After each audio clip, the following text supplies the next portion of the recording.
अस्सलामुअलैकुम दोस्तों, जिस चीज़ का मैंने पिछले वीडियो में ख़दशा डर ज़ाहिर किया था वो पूरा हो चुका है।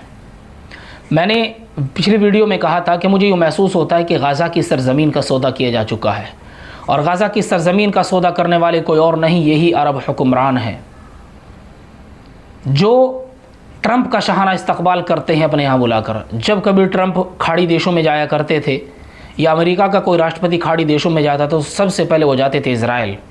लेकिन इस बार ट्रंप ने जो उनका मिजाज बना हुआ आ रहा था उस सिस्टम को पूरे को चेंज कर दिया है। ट्रंप सऊदी अरब पहुंचते हैं और सऊदी अरब में उनका ऐसा शहाना इस्तकबाल किया जाता है कि इंसान की आंखें देखकर शर्मसार हो जाती हैं। और ट्रंप के ऐसे शहाना इस्तकबाल को अल्लामा इकबाल के उस शेर से तशबीह दी जानी चाहिए। पढ़ता हूँ तो कहती है ये खालिक की किताब है, मिसल यहूदी ये सऊदी भी अजाब, उस कौम के बारे में कमर क्या लिखें, काबे की कमाई से जो पीती है शराब। अब जब ट्रंप ने ये सऊदी का दौरा किया और फिर कतर का दौरा किया और फिर दुबई का दौरा किया, उसके बाद किसी एक भी हुक्मरान को तो शर्म नहीं आई। और शर्म अगर आई किसी को थोड़ी बहुत ज़र्रा बराबर भी, तो वो आई है शेख तमीम को, जो कि कतर के बादशाह हैं।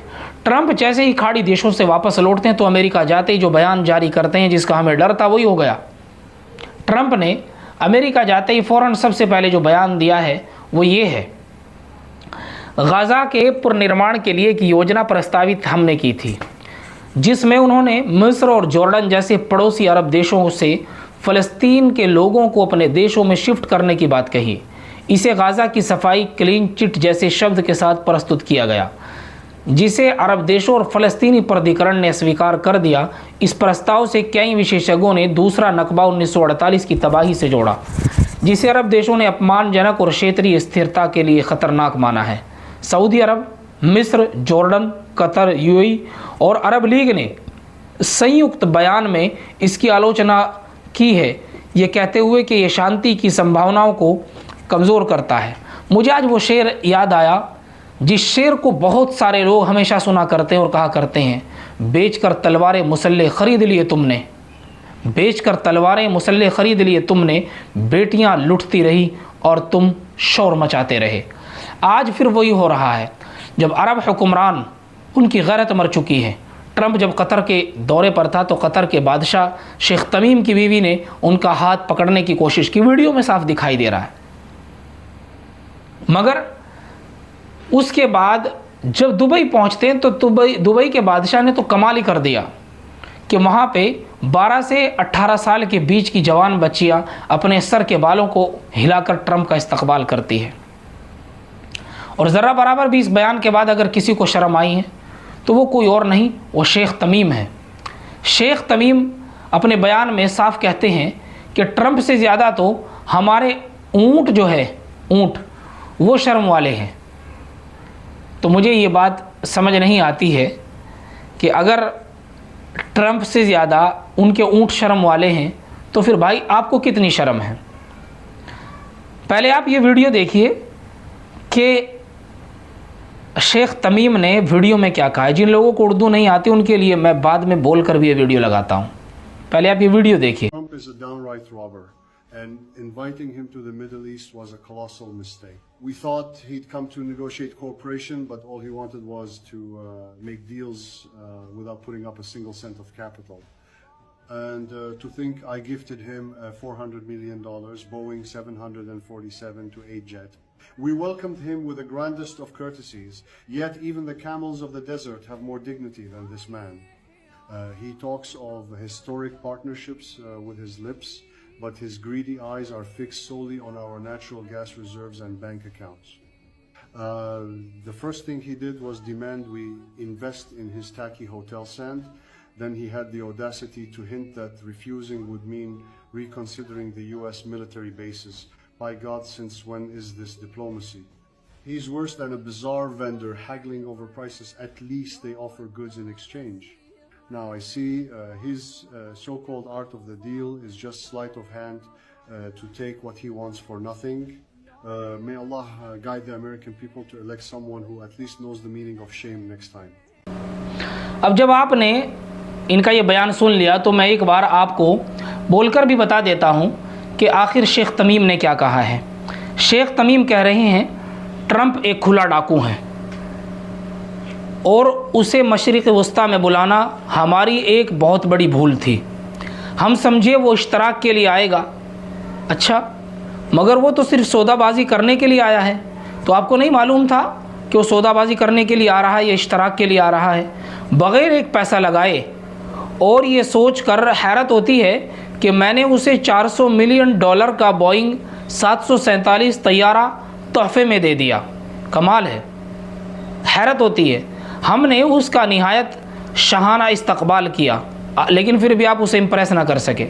लेकिन रेगिस्तान के ऊँटों में भी उस आदमी से ज़्यादा गैरत और शर्म है। वो सिर्फ ज़ुबानी तारीख़ी शराकतदारियों की बात करता है, तो इसका तो आप पहले भी पता लगा चुके थे। मगर उसकी लालची नज़रें सिर्फ हमारे कुदरती गैस के ज़खायर और बैंक अकाउंट्स पर है। कमाल की बात है। सबसे पहला काम जो उसने किया वो ये था कि हमसे उसके बेतुके होटलों में सरमायाकारी का मुतालबा किया।